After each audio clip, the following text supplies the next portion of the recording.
नमस्कार, मैं ओम अग्रहरी दिल्ली के मुखर्जी नगर में रह करके आईएएस की प्रिपरेशन करता हूँ।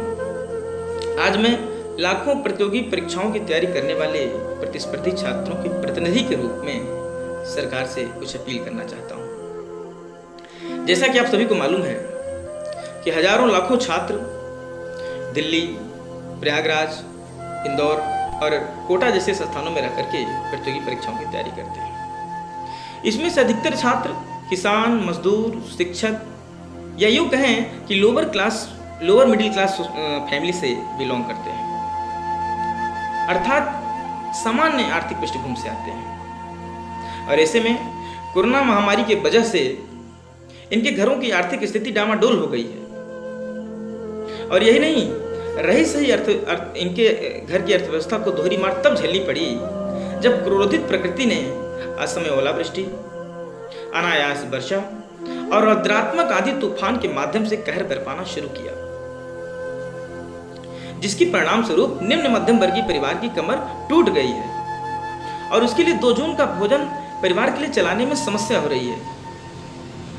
और इस स्थिति में ऐसे परिवार के बाहर पढ़ रहे बेटे बेटियों का किराया देना वज्रघात जैसा है।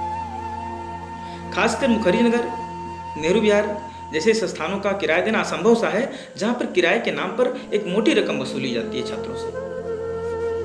इसलिए मेरी छात्रों की तरफ से केंद्र सरकार, दिल्ली सरकार और राज्यों की सरकारों से गुजारिश है, आग्रह है कि छात्रों का किराया मकान मालिकों से माफ कराया जाए।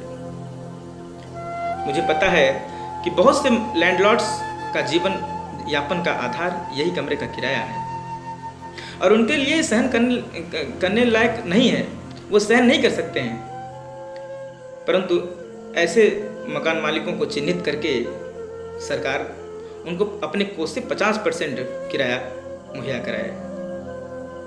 हालांकि सरकारें यह कह सकती हैं कि वर्तमान में हमारे इनकम का सोर्स नहीं है, किसी प्रकार का कोई टैक्स नहीं मिल रहा है, इसलिए राजकोषीय घाटा है। तो ऐसे में सरकार के पास दूसरा विकल्प यह है कि वो अप्रैल माह का किराया मकान मालिकों से माफ़ कराए और मई से लेकर के जब तक कोरोना का कहर व्याप्त है देश में, तब तक का किराया 50% करा दे। और अगर मकान मालिक कोई जाति करते हैं तो उसके लिए एक हेल्पलाइन नंबर प्रोवाइड कराए ताकि छात्र अपनी व्यथा को व्यक्त कर सकें हेल्पलाइन नंबर के माध्यम से। अगर सरकार इतना करती है तो छात्रों का बहुत बड़ा हित कर रही है। अगर सरकार ऐसा नहीं करती है तो पहले से वैकेंसी कम आने व समय से परीक्षाएं न होने की वजह से व्यथित छात्र चिंतित हो जाएगा और देश का भविष्य कहा जाने वाला छात्र, जिसके मजबूत कंधों पर देश को आगे ले जाने की जिम्मेदारियां हैं, उसका विचलित होना देश के भविष्य के लिए ठीक नहीं है। यह हमारी सरकार को समझना पड़ेगा।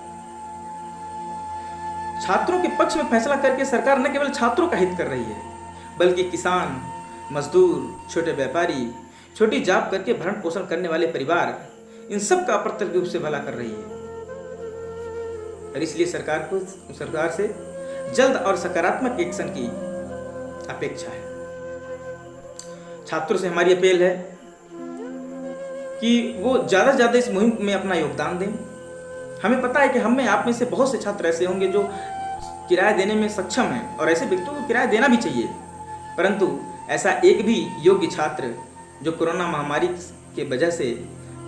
के आर्थिक संकट के वजह से घर वापस होता है तो उसके पीछे हम सब जिम्मेदार होंगे। इसलिए आप सबको इस मुहिम में योगदान देना चाहिए। और बस इन भद्र की लाइनों से मैं अपनी बात को विराम देना चाहूँगा। चिरागों को अपनी आँखों में महफूज रखना, बहुत देर तक रात ही रात होगी। कि मुसाफिर हैं हम भी, मुसाफिर हो तुम भी, मुसाफिर हैं हम भी, मुसाफिर हो तुम भी, किसी मोड़ पर फिर मुलाकात होगी। नमस्कार।